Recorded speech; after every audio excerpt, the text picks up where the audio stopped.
नमस्कार दोस्तों, स्वागत है आपका आज के सेशन के अंदर जहां हम बात करेंगे अमेरिका के सबसे बड़े डाइवोर्स के बारे में। जी हां, इन दो लोगों के बीच में डाइवोर्स हो गया है, रिश्ते टूट गए हैं। एक ऐसा इंसान जिसने राष्ट्रपति बनने में मदद करी है, 300 मिलियन डॉलर से ज्यादा खर्च करे हैं, हर जगह परछाई की तरह पीछा करने वाला, साथ रहने वाला और कई हद तक आगे रहने वाले इंसान को अब बाहर का दरवाजा दिखा दिया गया है। क्या है इसकी कहानी, जरा नजर डालते हैं। लेकिन उससे पहले एलॉन मस्क को राष्ट्रपति ट्रंप ने एक बहुत जरूरी जिम्मेदारी दी थी डोज की। डिपार्टमेंट ऑफ गवर्नमेंट एफिशिएंसी काम एक था कि अमेरिका के अंदर जितनी भी फिजूल खर्ची हो रही है उसको रोको। जितना भी ये ब्यूरोक्रेटिक हर्डल्स है, फालतू के कर्मचारी भर्ती कर रखे हैं, जो लेफ्ट विंग लूनसी पागलपन फैला रहे हैं लेफ्ट विंग चीजों को, उन सारे डिपार्टमेंट्स और ब्यूरोक्रेट्स को निकाल फेंको। क्योंकि सरकार का रोल क्या होना चाहिए, बिजनेसेस के अंदर कोई रोल नहीं होना चाहिए। और उसी संस्थान डोज को, जिसको ये लीड करते थे, उन्होंने वहां से रेजिग्नेशन दे दिया। कारण तो इन्होंने बताए ऑफिशियली दो, कि पहला बोला कि देखिए, मुझे जो सरकार ने अपॉइंट करा था वो मैं था as designation special government employee. सरकार के रूल्स के अनुसार, संविधान के अनुसार 130 दिन से ज्यादा तक कोई भी इंसान इस पद पर नहीं रह सकता। मेरे दिन तो पूरे हो गए, इसलिए मैं रिजाइन कर रहा हूं। इसलिए बिल्कुल परफेक्ट टाइम है निकलने के लिए। दूसरा बोला कि देखिए, हम लोगों ने जो डोज के अंदर जो काम करना था वो अकम्प्लिश कर लिया, विक्ट्री परेड। लेकिन क्या यह असली कारण है? नहीं, असली कारण यह है जो मैं आपको बताने जा रहा हूं। सबसे पहला कारण कि क्यों उन्होंने इस्तीफा दिया वो है टेस्ला। उनकी पेरेंट कंपनी की बहुत बुरी आर्थिक स्थिति हो गई थी। 71% से ज्यादा प्रॉफिट्स गायब। ऊपर से जर्मनी सबसे बड़ा बाजार, वहां बिक नहीं रहे थे। चाइनीज बाइट कंपनी उनसे ज्यादा सस्ते, अच्छे, टेक्नोलॉजिकली एडवांस्ड ईवीज निकाल रही थी, जिसकी वो टक्कर नहीं दे पा रहे थे। ऊपर से दिसंबर 2024 तक जहां टेस्ला के शेयर्स उछाल पर थे, उसके बाद 700 बिलियन डॉलर का पूरा शेयर मार्केट के वैल्यू वाइप हो जाती है। पर्सनल झटका। और इस बात को लेकर शेयर होल्डर्स बड़े परेशान हो जाते हैं। वो साफ कहते हैं कि देखिए एलॉन मस्क, या तो तुम सरकार के साथ पूरी तरह जुड़ जाओ या फिर कंपनी संभाल लो। यहां तक कि वॉल स्ट्रीट जर्नल की एक रिपोर्ट आती है कि टेस्ला बोर्ड साफ कहता है एक नया सीईओ चाहिए हमें टेस्ला की कंपनी के लिए। उन्होंने चूज करा अपना कोर बिजनेस। लेकिन इकलौता कारण नहीं है दूसरा, ये जो सफलता की सीढ़ी जिस दिखा रहे थे अपने आप को एलॉन मस्क, उससे बुरी तरीके से गिरे हैं। कहा था कि मैं बहुत बड़े कट्स करूंगा फिजूल खर्ची में। लोगों ने पूछा कितना? 2 ट्रिलियन डॉलर्स। 2 ट्रिलियन डॉलर जो फिजूल खर्ची होती है, इतना मैं बजट में बचा लूंगा।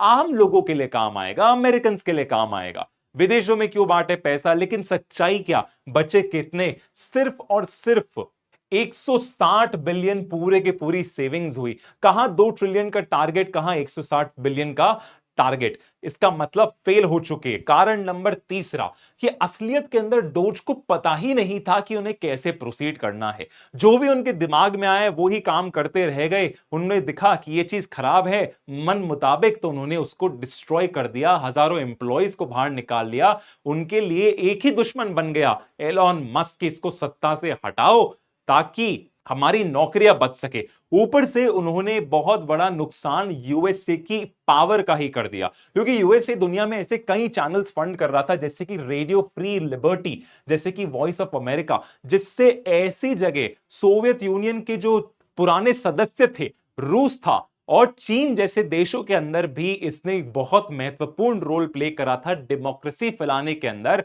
फ्री स्पीच प्रमोट करने के लिए। तो यूएस की सॉफ्ट पावर के हाथ तो इन्होंने अपनी कुल्हाड़ी से काट दिए। ऊपर से यूएस एड जैसी संस्था जो गरीब लोगों को, खासकर ऐसी जगह जहां पर जंग चल रही है, जंग से मारे हुए लोगों को, भुखमरी से बेहाल लोगों को वो अनाज प्रोवाइड करती थी, उसकी भी फंडिंग कट कर दी। कारण नंबर चौथा, एलॉन मस्क कभी जीवन में नहीं सोच सकते थे कि ट्रंप से उनकी जो नजदीकी है, जो ब्रोमांस है, जो ट्रस्ट है, वो उनके लिए सबसे बड़ी लायबिलिटी बन जाएगा। और लोग पूरी तरीके से सारा नफरत करने लग गए एलॉन मस्क से। ध्यान पहले कहां केंद्रित था, सबका ध्यान था डोनाल्ड ट्रंप की तरफ, लेकिन लोगों को पता लगा ये तो एक पुराना रियलिटी स्टार है, असली दुश्मन तो हमारा एलॉन मस्क है। रैलीज निकली, प्रदर्शन हुए बड़े बड़े, जहां पर इसको नाजी मस्क तक बोल दिया गया, सब तरह के गालियां लोगों ने दी, बड़े बड़े प्रदर्शन हुए। और जब एक पोल निकाला गया तो 57% लोगों ने कहा कि एलॉन मस्क की जो कार्यशैली है हम उसको पूरी तरीके से नकारते हैं। 57% मतलब ट्रंप के खुद के पार्टी के लोग भी एलॉन मस्क को परेशान होने लग गए थे, उसके काम से प्रभावित नहीं बल्कि परेशान थे। इसलिए इसलिए डोनाल्ड ट्रंप ने उनको बाहर निकाल दिया। कारण खत्म नहीं हुए, फिर क्या था, लोगों ने भी ठान ली कि अगर तुम ऐसे ही सारे काम करते रहोगे तो हम तुम्हारे प्रोडक्ट्स खरीदना बंद कर देंगे। सीधे तौर पे प्रोटेस्ट हुई कि कुल मिला के हॉन्ग करो अगर तुम सोचते हो एलॉन मस्क नाजी है। दूसरा बोला कि अपने स्वास्थ्य वाली कार को आग लगा दो, और लोगों ने यही करा, टेस्ला गाड़ी खरीदना ही बंद कर दिया। और जो टेस्ला गाड़ी अनजान लोगों की भी थी उनको भी आग के हवाले कर दिया, उनके कांच तोड़ दिए। सीधे तौर पे सारा गुस्सा एलॉन मस्क और उसकी जुड़ी हुई कंपनीज पर दिखने लग गया, और एलॉन मस्क को पता लग गया कि डोज में और काम नहीं कर सकते। अगला कारण, ये एक पॉलिटिकल लायबिलिटी बन गए थे। जी हां, यही इंसान जिसने $300 मिलियन देकर पूरी तरीके से ट्रंप को राष्ट्रपति बनाया, ये असलियत के अंदर ही रूल करने लग गए थे, कैबिनेट मीटिंग्स में भी सबसे आगे रहते थे। तो लोगों ने कहा असली राष्ट्रपति तो यही है, अनइलेक्टेड होकर ये सारे फैसले कैसे ले रहा है। उसने सोचा कि देखो ट्रंप को तो मैंने जिताया था इतना पैसा देकर, विनकॉन्सिन सुप्रीम कोर्ट के अंदर एक रेस हो रही थी जस्टिस को लेके, उन्होंने कहा तुम्हें भी थोड़े पैसे दे देता हूं ट्रंप के नॉमिनी को, तुम भी जीत जाओगे। और ट्रंप के नॉमिनी को $25 मिलियन की रकम दी गई।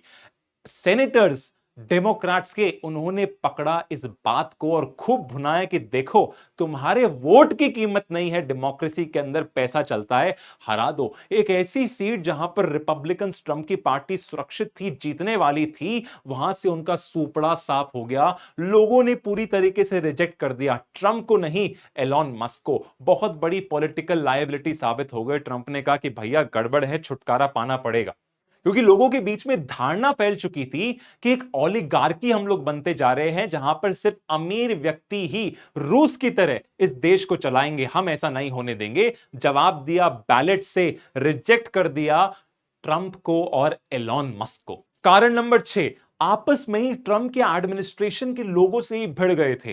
ट्रंप को बोलना भी पड़ा कि देखो लड़ाई मत करो। डोमिनेशन इतना ज्यादा था कि देखिए मीटिंग के अंदर यहां पर बैठे राष्ट्रपति, पीछे बैठे उपराष्ट्रपति, और लीड कौन कर रहा है, एलॉन मस्क, पहली कैबिनेट मीटिंग के अंदर। मतलब सब पर हावी रहते थे। ट्रंप ने कहा कि देखो डोज की कुल्हाड़ी तुम हमारे सर पे मत चलाओ, बातचीत करके करो। लेकिन बातचीत से डिसएग्रीमेंट तो दूर नहीं जा सकते। ट्रंप के सबसे पुराने और ट्रस्टेड एडवाइजर में से एक मार्को रूबियो, इनसे भी, सेक्रेटरी ऑफ स्टेट और एनएसए से भी लड़ाई हो गई। ट्रंप को बोलना पड़ा रुको। ऊपर से इनकी लड़ाई हो चुकी थी स्कॉट बेसेंट से, आईआरएस लीडर भी अपने मनपसंद का चूज करने वाले थे। स्कॉट बेसेंट ने कहा तुम्हारी नहीं चलेगी, हमारे अभी कुछ अधिकार है।